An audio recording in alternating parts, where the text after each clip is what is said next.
Kisah kali ini datang dari Alas Purwo, Banyuwangi. Digemparkan oleh seorang kakek tua yang ingin memiliki kesaktian. Ia bertapa di hutan yang tersembunyi bawah air terjun. Sungai tersebut dihuni oleh ular tua yang bangkit dari tidurnya sejak puluhan tahun. Apakah kakek akan selamat dari lilitan ular? Bagaimanakah yang akan terjadi sama kakek? Untuk itu simak kisahnya sampai selesai, dan beginilah kisah selengkapnya. Di sebuah hutan yang jarang terjamah manusia, tersembunyi sebuah air terjun yang deras, mengalirkan air jernih dari puncak bukit ke dalam sungai berbatu. Suara gemuruh airnya menggema ke seluruh lembah, menciptakan suasana yang sakral dan penuh misteri. Di bawah air terjun itulah, seorang pria tua bernama kakek Isbat menghabiskan sebagian besar hidupnya. Ia bukanlah pria biasa. Sejak muda, Isbat memiliki tekad yang berbeda dari orang kebanyakan. Ia tidak mencari cinta, tidak membangun keluarga, tidak mengejar harta ataupun jabatan. Yang ia inginkan hanyalah satu hal, kesaktian. Ia ingin menjadi manusia yang tak tertandingi, yang tubuhnya kebal dari segala bahaya, yang mampu mengendalikan alam dan menaklukkan siapa saja yang menghalanginya. Awal mula pencarian kakek Isbat lahir di sebuah desa kecil. Sejak kecil, ia sering mendengar kisah-kisah tentang pendekar sakti yang mampu mengalahkan ratusan orang hanya dengan satu pukulan. Pertapa yang bisa terbang melayang di udara, dan orang-orang tua yang tidak bisa mati meskipun usianya ratusan mendaun. Ia terobsesi dengan cerita itu. Namun, kehidupan di desa sangat membosankan baginya. Orang-orang hanya bekerja di sawah, menikah, punya anak, dan menua dalam rutinitas yang sama. Isbat tidak ingin hidup seperti itu. Maka, pada usia 20 tahun, ia pergi meninggalkan desanya dan mencari ilmu kesaktian. Setelah bertahun-tahun mencari, guru, mengunjungi padepokan, dan belajar berbagai ilmu, Isbat merasa bahwa tidak ada satupun yang membuatnya benar-benar sakti. Ia pun mengambil keputusan drastis. Bertapa di bawah air terjun. Di sanalah ia duduk bersila, membiarkan tubuhnya diterpa air deras siang dan malam. Ia percaya bahwa dengan menderita, tubuhnya akan semakin kuat. Ototnya akan mengeras seperti batu, dan jiwanya akan menjadi satu dengan alam. Hari demi hari berlalu. Minggu berganti bulan, bulan berganti tahun. Kakek Isbat tidak pernah meninggalkan tempatnya. Ia makan hanya dari daun-daunan yang hanyut di sungai dan ikan-ikan kecil yang berenang di sekitarnya. Rambutnya tumbuh panjang, janggutnya menjuntai hingga menyentuh perut. Tubuhnya kurus, penuh lumut dan tanah yang menempel. Dari kejauhan, ia tidak lagi tampak seperti manusia, melainkan seperti batu besar yang sudah lama ditumbuhi lumut. Di Uj selama bertapa, Isbat mengalami berbagai ujian. Musim hujan membuat air terjun semakin deras, hampir menghanyutkannya. Tapi ia tetap bertahan. Musim kemarau membuat air menyusut, sehingga ia harus menggali pasir sungai untuk mendapatkan sedikit kelembaban. Hewan buas seperti ular dan harimau sering mendekatinya, tapi karena tubuhnya penuh lumut dan kotoran, mereka mengira ia hanyalah batu biasa. Tahun demi tahun berlalu. Kakek Isbat tetap berada di tempatnya, yakin bahwa suatu hari kesaktian yang ia impikan akan datang. Suatu hari, setelah lebih dari 40 tahun bertapa, seorang pemuda bernama Raka yang sedang berburu di hutan menemukan sosok Isbat di bawah air terjun. Awalnya, ia mengira itu hanyalah batu besar yang tertutup lumut. Namun, ketika mendekat, ia melihat sepasang mata yang masih hidup di balik lumut-lumut itu. "Kakek, apakah kakek masih hidup?" tanya Raka dengan ketakutan. Isbat perlahan membuka matanya yang sudah lama tidak melihat cahaya matahari secara langsung. Suaranya serak, seperti suara angin yang berbisik dari celah-celah batu. "Aku masih hidup, anak muda." Raka terkejut. "Apa yang kakek lakukan di sini?" "Aku sedang mencari kesaktian." Raka tidak bisa memahami maksudnya. Ia melihat tubuh kakek itu sudah terlalu lemah. Tulangnya terlihat jelas di balik kulit yang penuh lumut. "Tapi, kakek, apakah kakek sudah menemukannya?" Isbat terdiam. Ia mencoba mengangkat tangannya, mencoba merasakan apakah kesaktian yang ia cari sudah ada dalam dirinya. Namun, tubuhnya tidak merespons. Ia terlalu lemah. Bahkan, untuk berdiri pun, ia tidak lagi memiliki tenaga. Saat itu, kesadaran menghantamnya seperti gelombang besar. Selama ini, ia berpikir bahwa dengan menyiksa, yang tubuhnya dia akan mendapatkan kesaktian. Tapi kenyataannya, tubuhnya justru hancur. Ia menghabiskan seluruh hidupnya dalam kesunyian, hanya untuk menyadari bahwa ia tidak mendapatkan apa-apa. Kesaktian yang ia impikan ternyata hanyalah ilusi. Air mata mengalir di pipinya. Untuk pertama kalinya dalam puluhan tahun, kakek Isbat merasa seperti manusia biasa. Raka merasa kasihan dan ingin menolongnya. Isa mencoba mengangkat tubuh Isbat, tapi kakek itu menggeleng. "Tidak usah, anak muda, biarkan aku di sini." Raka menatapnya dengan sedih. Ia tahu bahwa kakek itu tidak akan bertahan lama lagi. Dengan berat hati, ia meninggalkannya di sana, membiarkan kakek Isbat menghabiskan sisa hidupnya di tempat yang sudah menjadi rumahnya. Beberapa hari kemudian, Raka kembali ke tempat itu. Namun, yang ia temukan hanyalah gundukan lumut besar yang menyatu dengan batu. Kakek Isbat sudah tidak ada. Tidak ada tubuh, tidak ada tulang. Hanya lumut yang menutupi tempat di mana ia bertapa. Apakah Isbat akhirnya mencapai kesaktiannya? Atau apakah ia hanya kembali menjadi bagian dari alam? Tak ada yang tahu. Namun, legenda tentang kakek Isbat, sang pertapa air terjun, terus diceritakan turun-temurun di desa-desa sekitar hutan. Katanya, di malam-malam tertentu, jika seseorang berdiri di bawah air terjun itu, mereka bisa mendengar suara lirih yang berbisik, "Aku masih mencari kesaktian."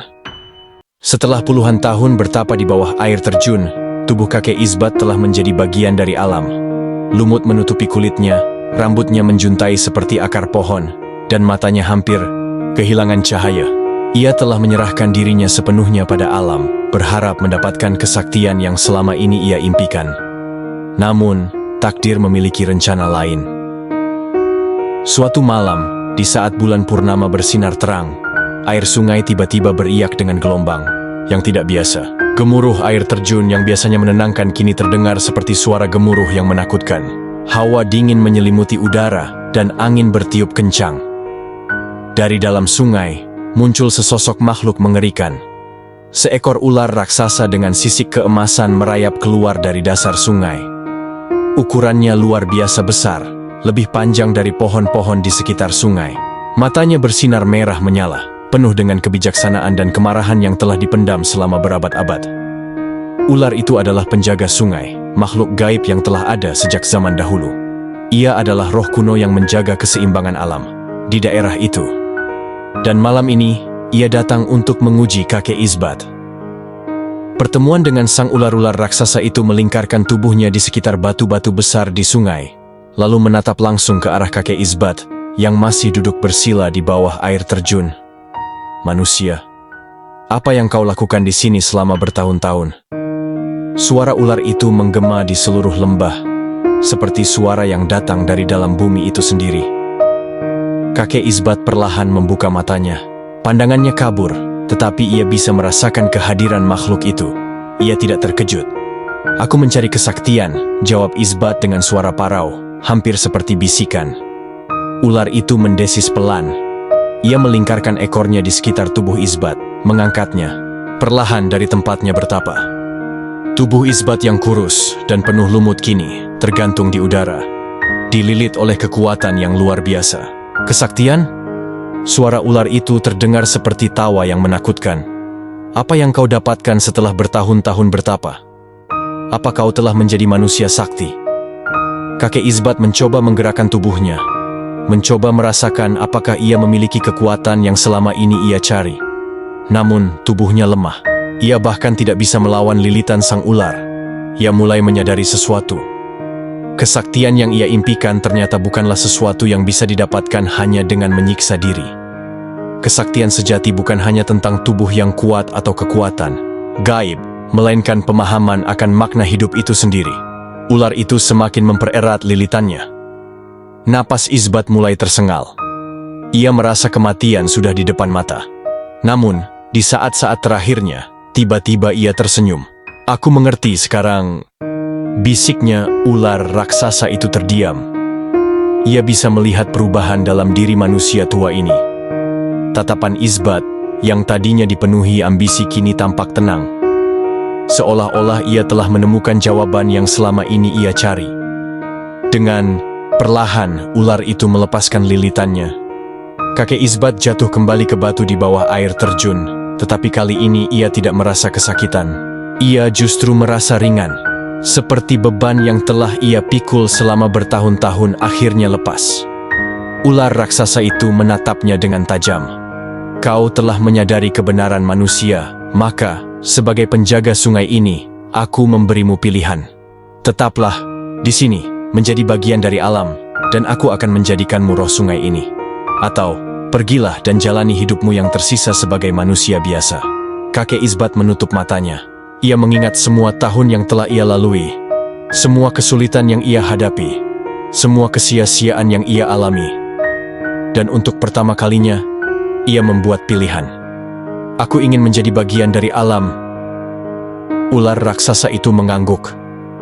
Maka, mulai hari ini, kau bukan lagi manusia biasa.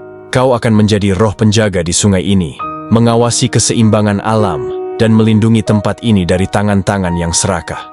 Dengan satu gerakan, ular itu membuka mulutnya dan menelan tubuh kakek Isbat. Namun, Isbat tidak merasakan kesakitan. Ia justru merasa tubuhnya melebur, menyatu dengan air, dengan batu, dengan angin di sekelilingnya. Kesadarannya melayang, menjadi bagian dari sungai yang telah menjadi rumahnya selama ini. Setelah bertahun-tahun bertapa di bawah air terjun dan menguasai kesaktian dari keris hitam, kakek Isbat memutuskan untuk kembali ke desanya.